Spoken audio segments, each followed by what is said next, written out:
hurry up thing. There it goes. How y'all doing? Oh, now it started. How y'all doing? How's everyone? Everyone, how are you? I have Julia, Reflections of My Shadow, aka Yoda. I have Jules Deramore. This is our moderator that is in the chat all the time and every time. And then I have, well, I almost did it right. There it is. And then I have Lentil Healing, Adrian. We are going to talk about toxic people today. And I put a poll up there and I asked, have you ever been a toxic person? 57% of you said no. And what is it? 43% said yes, you have. So there's 59% of you that have, and you probably just don't know it. So I'm like, which one of us is going to be the bearer of bad news? I mean, this is not to say you are a bad person. So I want to make that clear too. Toxic behavior is not necessarily indicative of you being a horrible person. This means you had toxic behavior. And therefore you may be a toxic person to someone. But anyhow, Miss Julia, do you have anything going on that you'd like to tell us about? You said on your last video you were having a reflection coming up about gratitude, possibly. Oh, yeah. Yeah, so possibly due to the holiday, I thought that my next reflection was going to be on gratitude. I haven't scheduled a date yet, but hopefully sometime next weekend, maybe Friday evening or Saturday morning. So, but I'll post the actual video reflection where I talk about it to give you guys an opportunity to think about the things I've talked about and maybe give you, some food for thought so that you're ready for the discussion and hopefully you'll come to the discussion and actually participate. So. Okay, so y'all keep an eye out for that. And Adrian, do you have anything going on? I do. The rent is going on. Very disrespectful, I understand. The rent. There's a meeting in the ladies' room that's going to happen after this live stream that I need to tend to. I'll be back real soon. There's actually, yes, for those of you who are subscribed to get notifications to me via email, there is a Black Friday sale going on, redlentilhealing.com. You're going to start getting emails. You should have gotten one already. 10% off all of the products on the website. You can also buy gift cards, getting into the Black Friday, Cyber Monday, buy people you don't really like, but you're obligated to buy them something because they're going to buy you something part of the year. Why not spread the joy with a gift from a handmade gift from Lentil Healing? My house smells like candles. You can see the side of my house that you don't see on camera. There's 82 things of fresh candles and wax poured. So hang out. And then next Monday, the 29th, Tony, myself, and Lauren Margulies are going to be on Tony's channel. We're going to be doing another live shamanic session. I'll be on the gongs. I actually just got a brand new gong that I'm very irritated because it didn't come put together like it's supposed to, and that's a lot of money. So I'll be on the gongs.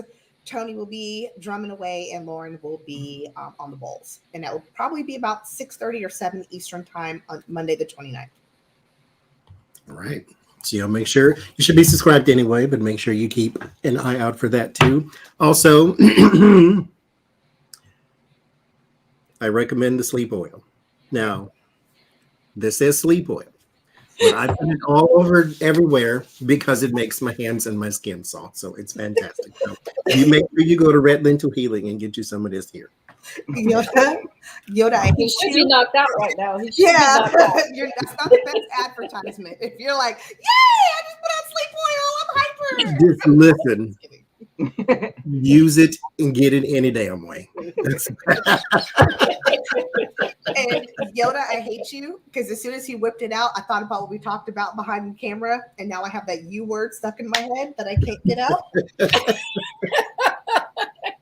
rhymes with Aretha. Aretha.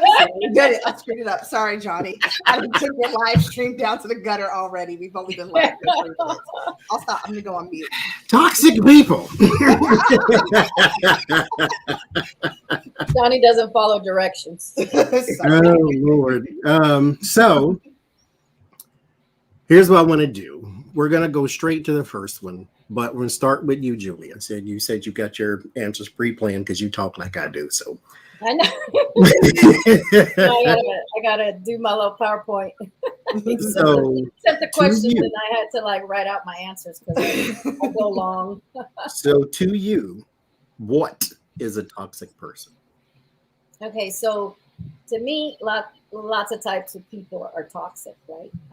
So people who use other people, abusers, abusers emotionally, mental abusers, physical abusers, angry people with anger management issues, attention seekers, Debbie Downers, those that always, bring the room down because they got something negative to say.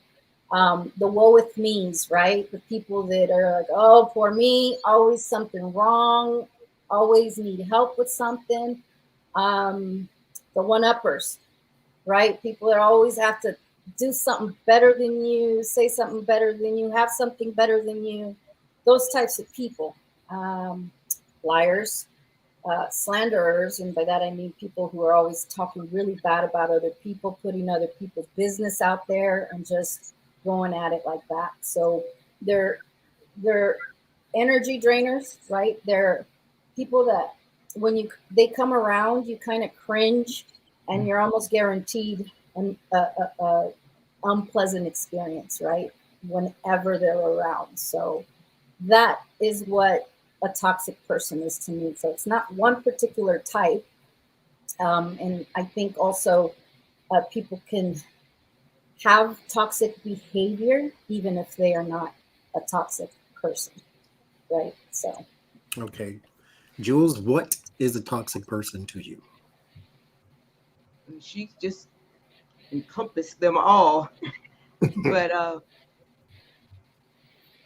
I don't like people that are selfish.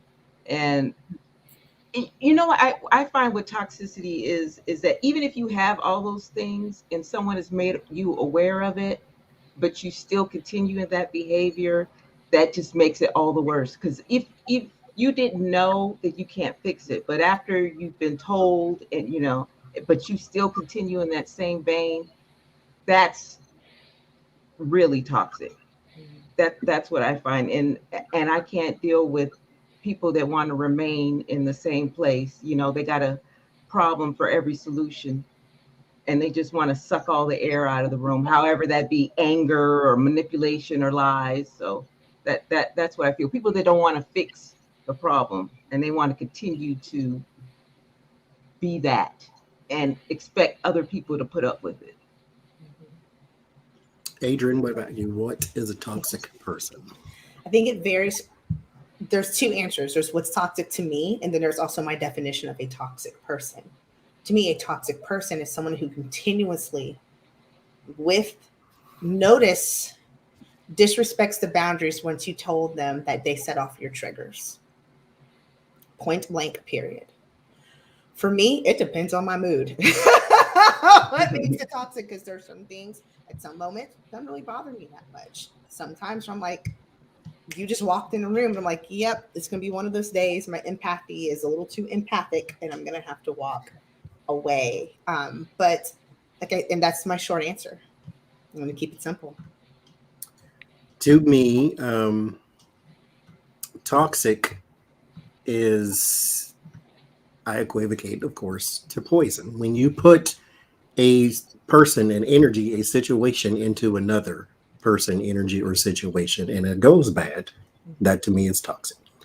I am a person who shies away from overbearing or negative or angry energy. I can't with the I can't with the chaotic energy. That to me is toxic.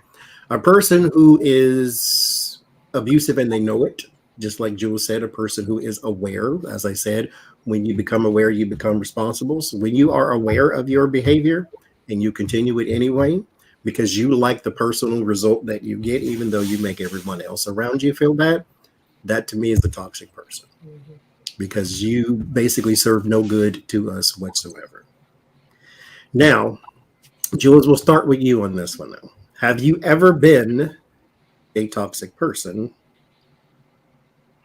You and I talked about this. I feel like I have because I experienced things in, growing up, and then as I interacted with other people, I acted a certain way that was not healthy, and order to, because like for example, my dad, his love was transactional, so I thought love means transaction, so that's not healthy behavior, and I thought I had to act a certain way or be a certain way or make people, care. So I feel like I was toxic in that way, and I had to unlearn a lot of behaviors, and there's still stuff that I'm not fully good on yet. Adrian, what about you? Have you ever been a toxic person? Need to fix that eye. I was toxic about 2 hours ago at work. Absolutely. Toxic at Costco yeah, we are, because we're human, and that's the human experience. Because what I said earlier, toxicity is contingent upon the person and what you do and how they receive what you do. Sometimes you can breathe and somebody else can be like, that you're such a toxic person. You're like, bro, I was just inhaling and exhaling air. Is it the way that I did it? You think I have a little attitude with it? What is it? But yes, I have. And because it's human experience. And I say that, I was toxic earlier. I'm joking, but I mean, not really, because none of us are Mother Teresa. And even Mother Teresa wasn't a perfect saint all the time. Mm-mm. Julie, what about you? Have you ever been a toxic person? Oh, yeah. And to Adrian's comment, it's like you may say, okay, I wasn't toxic earlier. Because you know what? I had a moment earlier with the guy at Wawanisa who decided to go off on me. And I was just trying to get information, right? And he triggered me. So I had to raise my voice and bring him down a notch. But it's just toxic behavior, because now you're putting yourself right there at the borderline where you can either de-escalate something or escalate it, right? So you can also reach borderline moments. So to the question, yes, I have been toxic. Teenage years, nobody could tell me, because nobody was taking care of me, and nobody was going to tell me, anything. So any of my family members or anybody would come at me with trying to discipline me or do anything of that nature. Mm-hmm. Like I said, it was walking eggshells around me, because I would lose my temper, and it was toxic behavior, because I am affecting everyone around me, because now they don't know how to act around me, because I might just blow my top, control my temper. I still have my temper, but that's not something that goes away. It's part of probably my character, I think, and my personality. But you have to learn to pick your battles, right? And of course, go ahead. No, go ahead. I've been toxic to myself. Times when I've been sad, when I've been depressed, it's very toxic internally, to your spirit, to yourself emotionally. When you remain in a sad or depressed state for too long, I knew it was bad for me. You know what I mean? And I knew it was bad when I was behaving, selfishly angry around the people I loved when they were just trying to help me, right? I never called it toxic back then. I wouldn't have ever called it that, but absolutely it's toxic behavior, So, And that was kind of the follow-up is why couldn't we see it? And we're in the middle of it.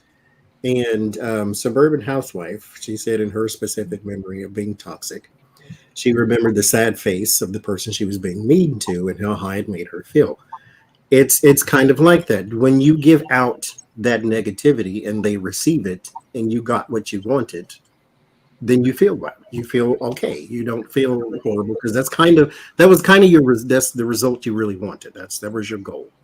Um, Me personally, when I can account 2 times that I know I was a toxic person, period. Not just behavior, but period. One, when I worked in Mississippi, I worked at a store. And I'm a person that, unfortunately for myself, I mimic behavior a lot. And so when somebody does something around me, I tend to do it too. And so with that aside, because that's more of an excuse than anything, but that's the truth. And so what would happen is in this place, the managers were barely there, or if they were there, they just walked around. They didn't care a whole lot. The people who were right above us, like the direct managers to us, they didn't care. They were eating chips, smoking cigarettes outside, type of thing. And so me and a couple other people who were older than the other cashiers, because they were like high school students, we'd let them work. And then we'd walk around and do whatever and talk or show if we showed up to work at all. Now, it was easy to do because other people were doing it. And so I fell right in with that. And then I started doing it too. And then the work still got done because it was other people doing it, but I wasn't doing it. And when I look back on that, it's like, okay, you dishonored yourself because this is the reputation you put out. This is the kind of worker you are. And since that's really not the kind of worker I was, that is what I put out to people, though. Is because I walked around and goofed out. I don't smoke cigarettes, but I'm still out there with you anyway. And so even if I'm in an environment where it is easy to be a toxic person, that does not mean I have to be.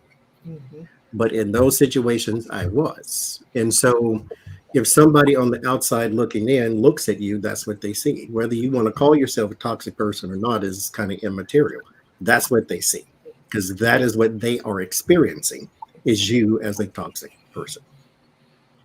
And so the third question is, do you ever try to understand, and we'll start with you, Adrian. Do you ever try to understand why a person is toxic, or do you just... Absolutely, because a lot of times as a trained counselor, and I'm trained in cognitive behavioral therapy, so I look at what is the cognition, what is the A to the B that gets them to C, because C is the toxicity is the symptom. What's the root cause of the toxicity? The root cause could be narcissistic personality disorder, or it could be some unhealed trauma, because that's still a human having a human experience. And when I start to try to understand why they're toxic, I am no longer angered by their toxicity. I am no longer enraged. I am no longer reactive. I am just trying to understand and look at a human having a human experience. Absolutely. And there's this freeing compassion that happens when you do that. Jules, what about you? Do you ever try to understand what makes a person that way, or do you just run for it? I don't think I actively try. I intuitively feel people. So I can tell if it's a lost cause or not. And there's something where inside I can adjust how I interact with them to not to match, but to decrease the whatever it is that they're dealing with. And then I'm able to interact with them that way. But there's some people that just don't want anything, and you just can't. But like for example, I went into a UPS store one day and I could tell immediately that the lady was just not having it. I don't know what was going on in her life, or if it was just a bad day or bad year or bad life. But I knew instinctively what to say to her and how to interact and what to project from in here onto her. She ended up laughing and helping and talking, but it doesn't always work with everyone. And I don't know how I do it, but that's how I do. But there's just some people you just can't and you just gotta walk away. You can't. You, especially if it's in a store, and you're not going to see this person ever again. I think though you can try to understand what makes them toxic and still walk away at the same time. I don't think that's a one or the other. I think you can go, there's something toxic, or I'm identifying it as toxic. I want to understand from a distance, because understanding will still give some compassion. It will still disarm the anger. It will still make me less reactive. But I can also, or keep that hurt inside, but I'm still going to walk away. At least when I walk away, I'm trying to understand why they're like that. Because is it a reflection of something in me that I don't like? What is it? And try to understand. So I think you can do both. Yeah. Julie, what do you say? Do you ever I try to say understand? every time. I absolutely try to understand and for awareness and learning for me. Not ever for tolerating. Let me make that clear, because I think everyone has a story. Like Adrian said, it doesn't mean accept the behavior. I personally have just always been aware and at times overly concerned, like with the underlying suffering or danger that I see in those types of people, and there's like a curiosity that comes with it that I want to help, but only when I can. There's times you absolutely cannot. There's toxic people that are beyond my ability to help them.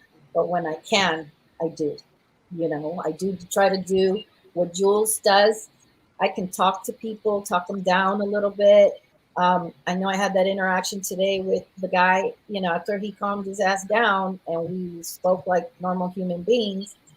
At the end of the conversation, I did wish him, I hope he can have a better day. You know what I mean? So it was, I know there was something in his day. It wasn't just me asking him a bunch of questions. He's customer service. He's used to that all day. But something triggered him in whatever I was saying or whatever I was asking. But while it triggered me, I was able to bring it back down too and understand that there's more to this story than just one quick interaction. And, I'm going to be mad at him forever. um, my years and years of retail, it took me a while to get to the point that y'all are saying, to where now I understood way back then what made them that way, because just like what Jules was saying, it's in here already. For whatever reason, already knew. You got something else going on, and I'm just the person you're taking it out on or whatever.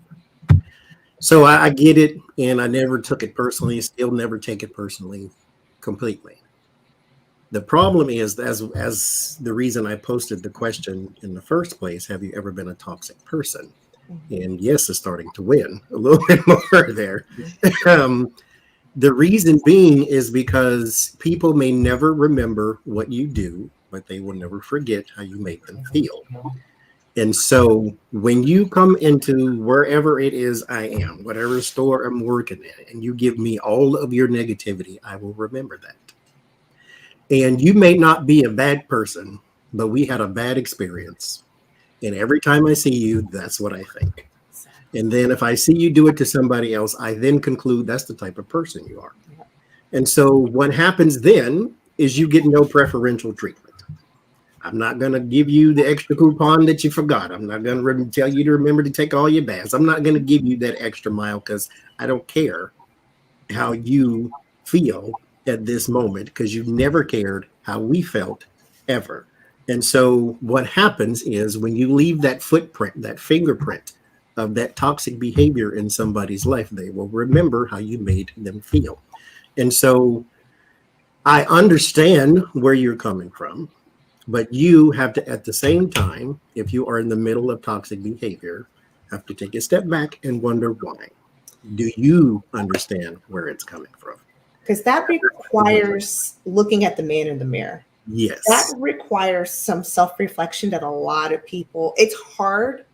That is the one trigger that human beings have a very hard time accepting, is I have hurt someone. Yes. And it takes a big set of cojones. It takes a huge slice of humble pie. It takes, as Johnny says, humbling yourself privately so it's not done publicly, to realize that I have hurt someone. Mm-hmm. There may be something in me that can cause people to hurt. And I'm going to tell people, think about it. There are loved ones who won't tell you that you're toxic to them. So imagine a perfect stranger is not going to tell you either. So that's going to say it takes a lot of self-reflection to go, maybe sometimes I have not acted in a way, or I've not done something that was not of my moral standard. Bump everybody else's, but your moral standard. And remember that fingerprint that you are leaving on all of these people. How are they going to feel about you the next time they have to interact with you? Remember, if you are calling the phone company because your phone is blinking out, the person you're about to talk to didn't turn your phone off. Right. So it's like, don't hash all of your problems onto them or scream at the top of your voice, because mind you, that fingerprint is everlasting. That person will never forget how you made them feel. So you keep that in mind. As we go to the next question, can a person who is toxic or has exhibited toxic behavior multiple times be allowed back into your life at this stage that you are right now? Julia, we'll start with you. Can they come back? Well, only if they're not in toxic mode, and only if they didn't cause me damage or my family damage of some degree. You know, I mean, I can understand toxic behavior. I mean, I had it. I wouldn't expect people to not ever want to be around me because I was angry one time, you know. But yeah, depending on the level of toxicity that they, you know, produced, you know, um, in my environment or anyone in my family's environment, absolutely. But they definitely have to come in untoxic. They can't still come in the same, you know, in the same way. Absolutely not. Somewhat 100%. reformed. Adrian, what do you say?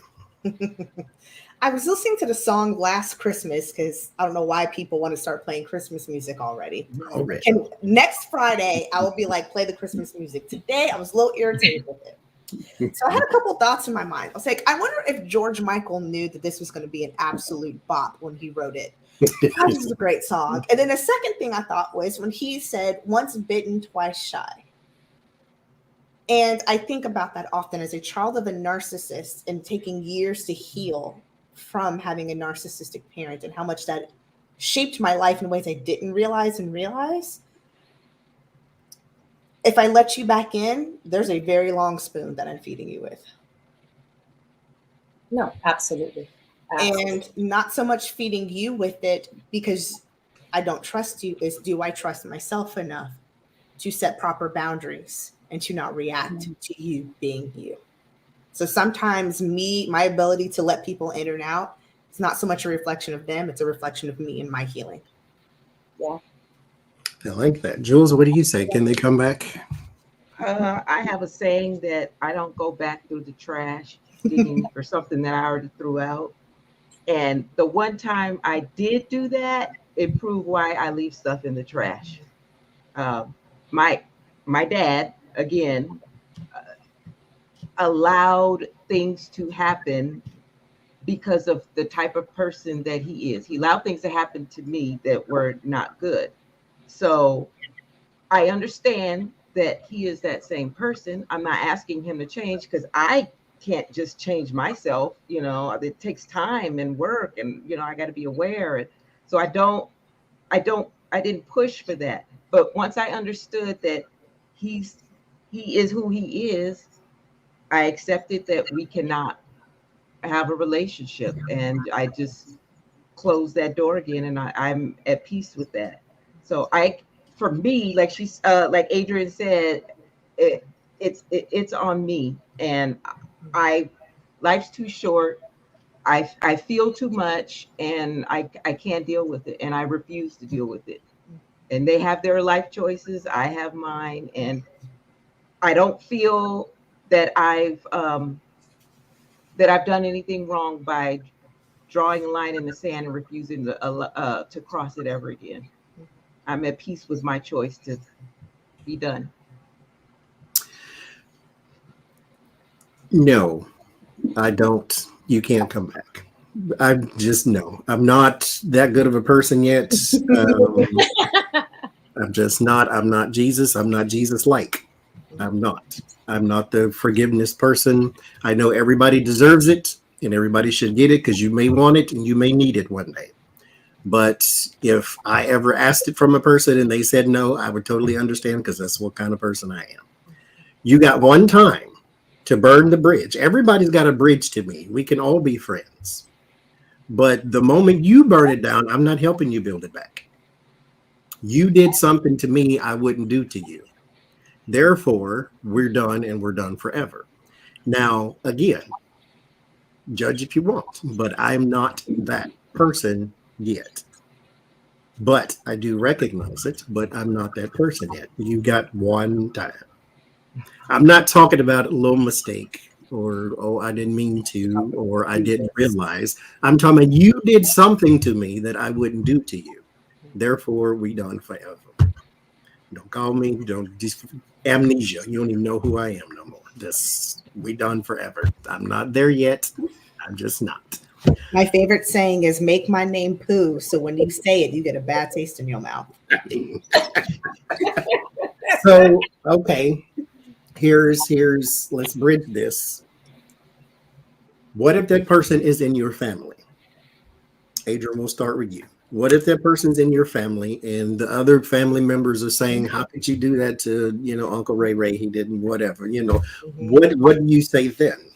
I had no choice. My mother was a narcissist, and I was the youngest child, so a lot of the worst of the worst I had to experience because of her life changes and things that happened. And I'm also the black sheep of the family. I was the one who was like, y'all see she crazy, right? Like y'all started pointing it out. Y'all see this, right? Y'all gonna deal with this crap? Like, come on. And I had a point where my aunt, who is a board certified psychiatrist, said, you've got a choice. You either stay or you go.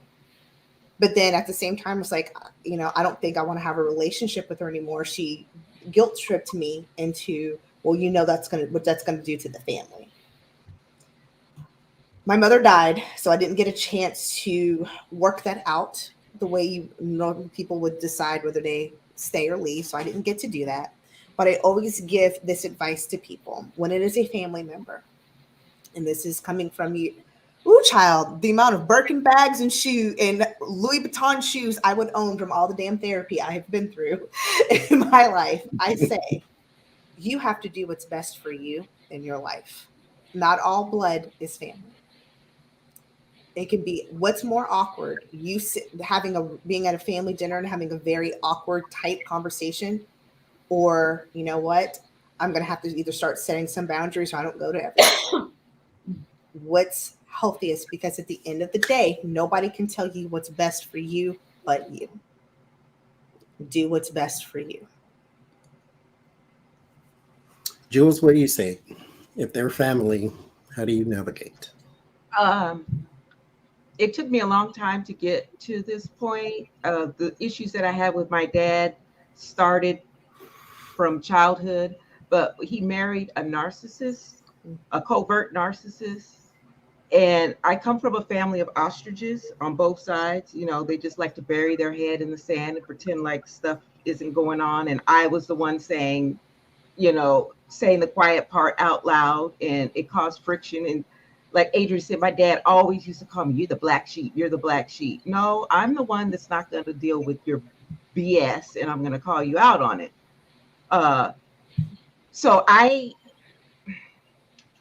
What makes me angry is not, and I'm not even angry at the person, at his wife. I'm angry at my family members for trying to get me to take abuse to hide their shortcomings. Mm-hmm. They try to act like DNA is the glue, the core that holds families together. And then they use that as an excuse and license to continue to allow bad behavior to happen. They want to take the easier route by having soft conversations with the victim instead of having the hard and uncomfortable conversations with the people that are doing the hurting.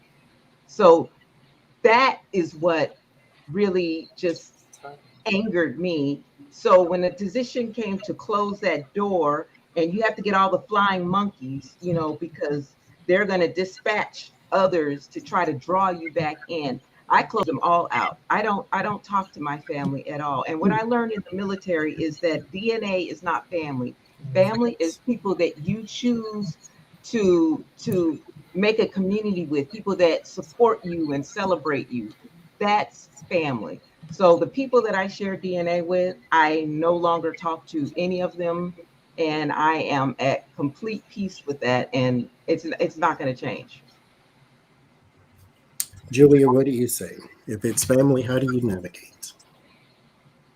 Um, I guess that depends on for me, the scenario. Who was it? How were they toxic? Why? So it's not just a cut and dry answer for me. Um, I have toxic family members, so I've dealt with them differently depending on who it was and what they did, said, or how they're affecting me, right? Um, my my dealing with it is, I stand my ground. I make my feelings known. This is how I feel about this. Either you change it or you can't be around me. That's just how it is. And um, and I'm very, very set in that, and everybody knows it. When I don't like something, I'm not. I'm gonna have it. I'm just not gonna have it. So, and you have to demand different behavior, right? So if you're judged, I think, you know, if you're judged by other family members for turning your back on one of your family members or not supporting one of your family members, which has been done to me, you know, my response to that is, well, you deal with it. Yeah. You deal with it. And if, you know, they're not willing, then they understand. And maybe just probably trying to manipulate you with guilt so they don't have to do it, right? Or they are just used to that type of toxicity, but I'm not, So you just have to make yourself clear and walk away. Walk away from that person. When they're ready to not behave that way, that's always my thing. That's why I said, uh, I'll let someone back in, but you got to come at me a different way, and you better not provide that same energy in the room, wherever I'm at or in my family's at. So it's just lay down the law pretty much. So, and if somebody doesn't like it, then that's too bad. I have always, well, my family, those who would like to, I guess, lay some sort of guilt or some sort of whataboutism, then what happens usually is they give you the yeah buts. And I can't deal with such and such. Yeah, but they're your uncle, auntie, whatever. And yeah, but they drink a lot. Or yeah, but they can go live in your house. And then when you get home, all your TVs and stereos are gone. Yeah. So Yeah. Yeah. you can't pick up a turd by the clean end, as they say down in the country. So therefore, you have to call a thing a thing. If this person is this way, then you can bring them in your house. But you know what's going to happen is then you're going to call somebody else and be like, "Can you believe?" And oh my goodness, and I da da da. And yes, that's why everybody else has pushed this person to the side because they can't seem to get themselves together. And so I fortunately have never really had much of a problem with the whole pushing a person to the side and not fooling with somebody because the people we've done that to, everybody's got the same problems. It's like everybody sees it and everybody understood. So, but okay. What I want to know now is how do you, and we'll start with you, Adrian, since you are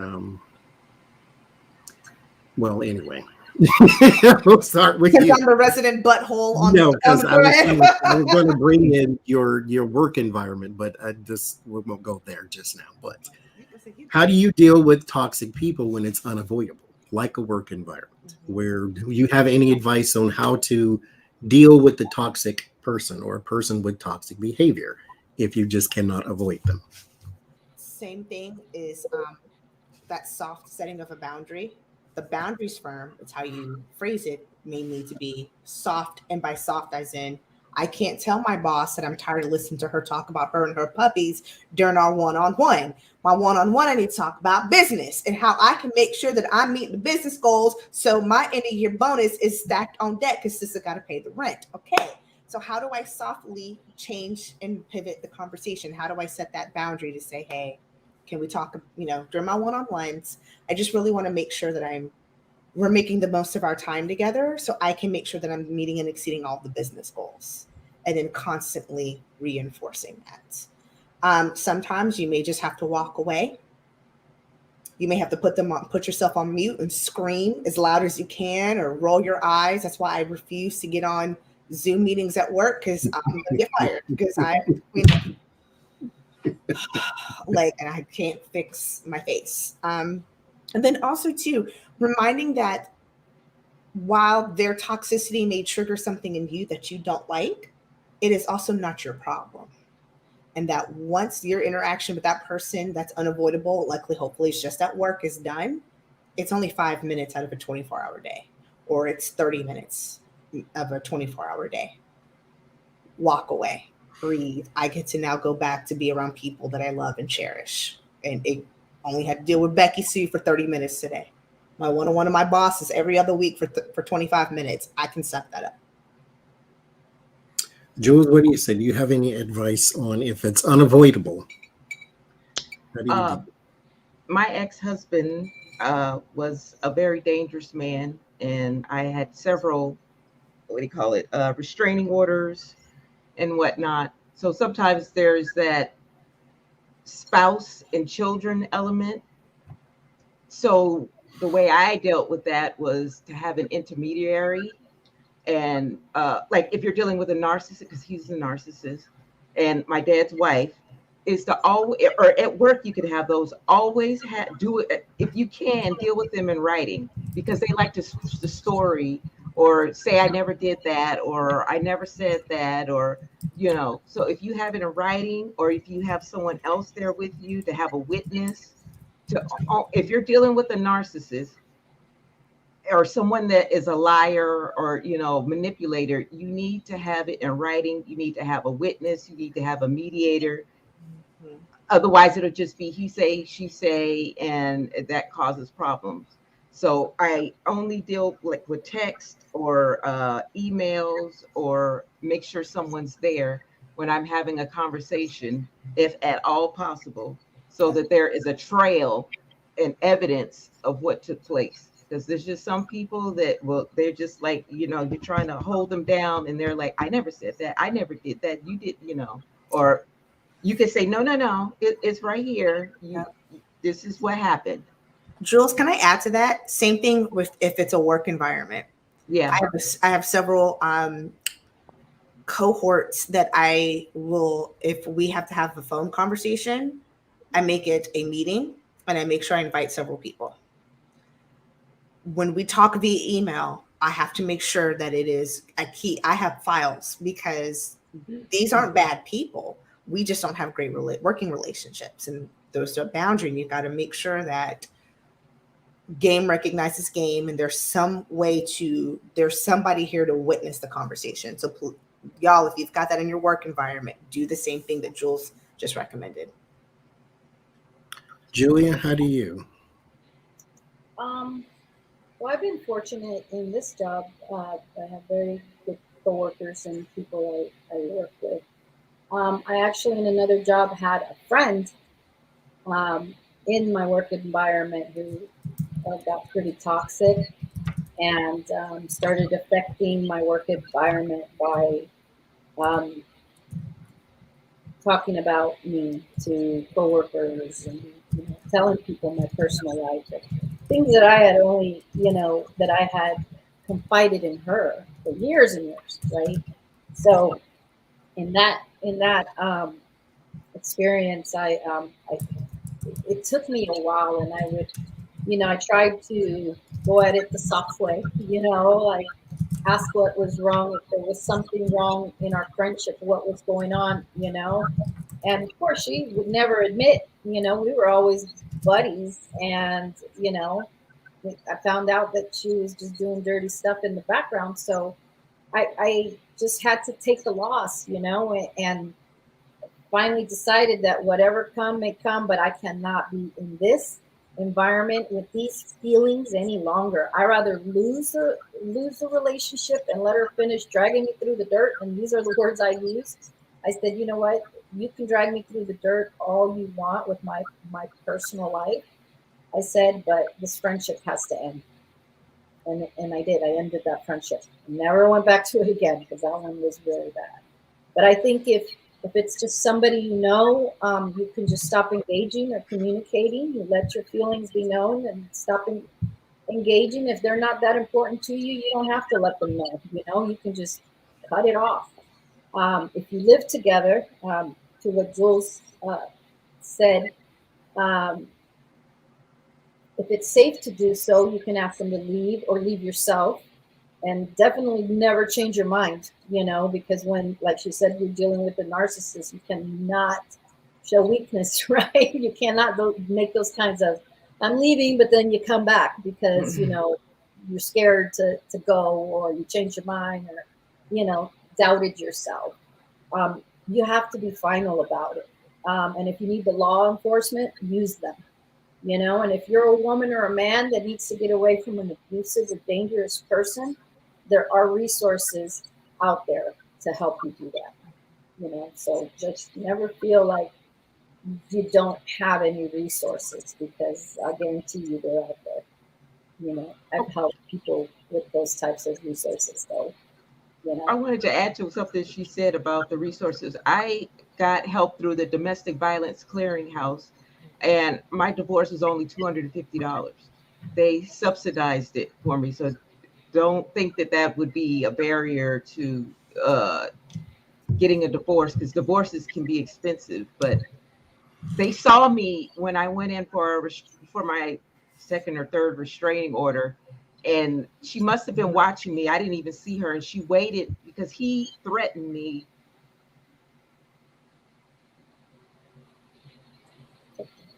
He threatened me to tell the judge that I didn't need the restraining order anymore. And she waited until he walked away, and she slipped a card in my hand with the information on it. And it took me about 2 or 3 months, but I did call, and they were like, we'll take care of it. Well, even charge him for the clothes he ripped up, and so yeah, there's people that will help you, and they will help you subsidize things. Don't let money or They'll help anything you like get that away. be a They will barrier. help you get Yes. away, far away, if you need to. You can even, if you're in a situation at that time with a partner or somebody that you can't get away from, you can call 911. Some places you're calling, and when you speak to 911 operator, you're ordering a large pizza.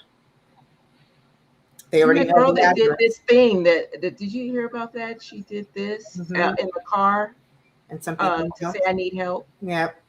Some people, it's you're calling to order Chinese food. You're calling to order a steak or a Philly cheesesteak. But it's if you go to your look at your local precinct. If you look at their website, there's a person you can call. It's usually your public safety officer, and you can text or call that person and say, what are the code words? Oh, wow. I was unaware of that. That's awesome. For me, if it is unavoidable, and I've had this many a times, I give now.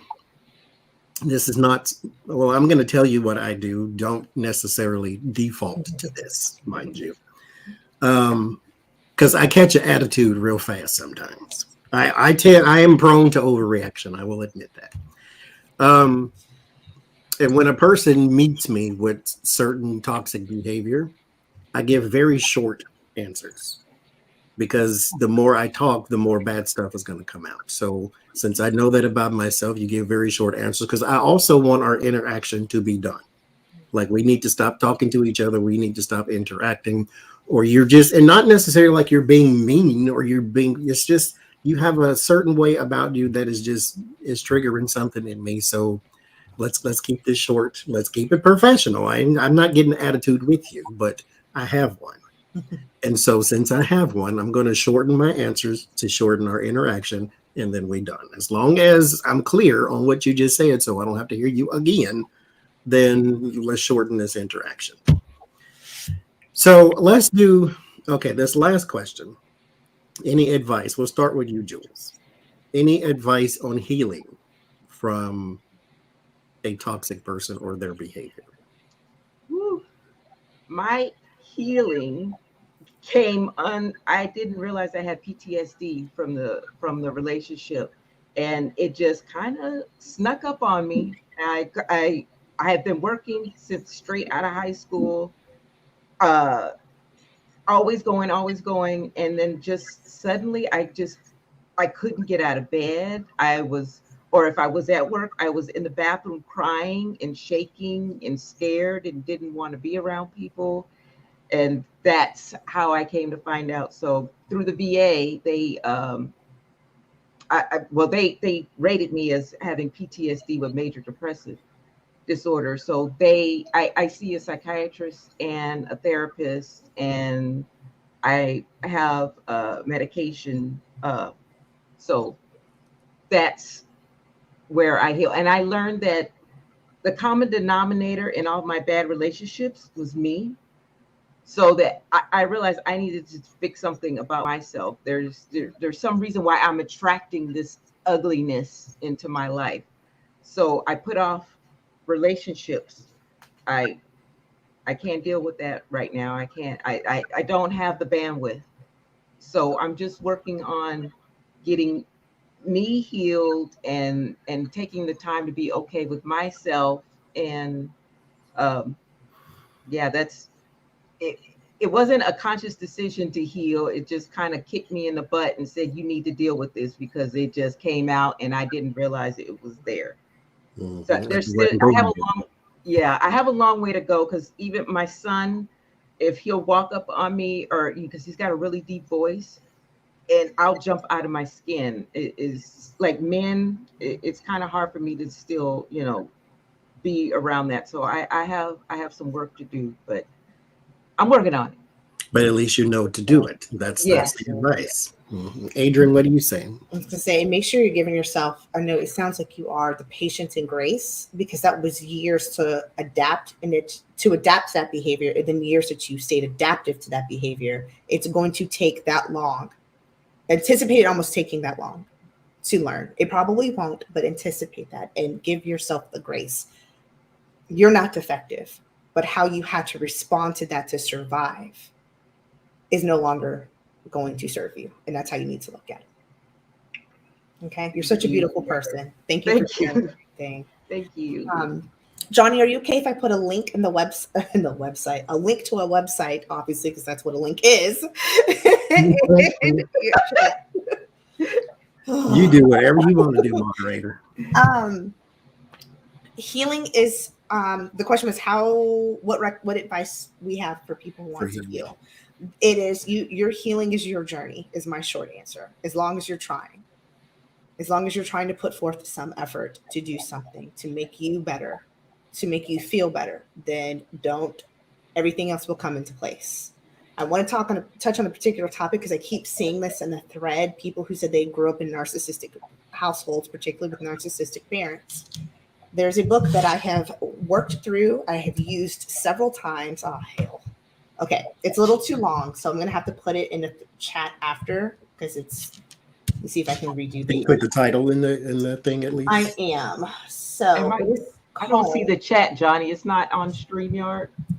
It is. It's on the right-hand side at the top. Okay. One will say private chat, the other one will say chat.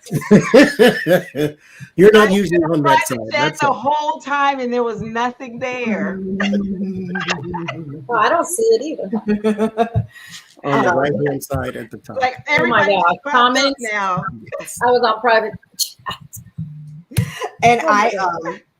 I just I put the title of the book. I have not only done this book myself, read through it twice.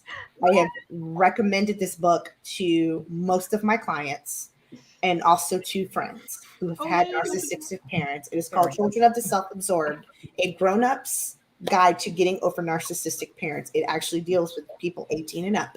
You can be 18, you can be 87. I'm going to tell you that is not the easiest book to get through. I could only get to chapter 2 the first time. I had to put it down because I was like, "Ooh, Jesus, I am not ready." It was hard. It was really hard. But when I got through it, it was life-changing. It finally helped me understand what behaviors, things that I had modeled that I thought was normal, was absolutely a response to growing up in that environment. Trauma. So I recommend that book. It is on Amazon. Depending on where you live, you can get it tomorrow. You can be in your doorstep tomorrow morning at 7:00 in the morning. That is a great way. Again, doesn't matter how old you are. Doesn't matter if that narcissistic parent is still alive, if they've died 27 years ago. This is a really good resource to help you understand, to stop compartmentalizing behaviors that you have adapted to and things that you do now as a direct result of PTSD from growing up with a narcissistic parent. So, Julia, do you have any advice on healing from toxic people or their behavior? Sure. Excuse the sound in the background. It's Zeus decided to eat right now. So I say learn what you can from the experience, especially about yourself. So in my experience, this always pushes me through. And I think it's part of the healing process, right? To me, learning and discovery of self is a positive thought process. So it promises results, right? So it kind of takes you out of the negativity because you're in a thought process to gain answers, knowledge, whatever. And to me, that's a positive, right?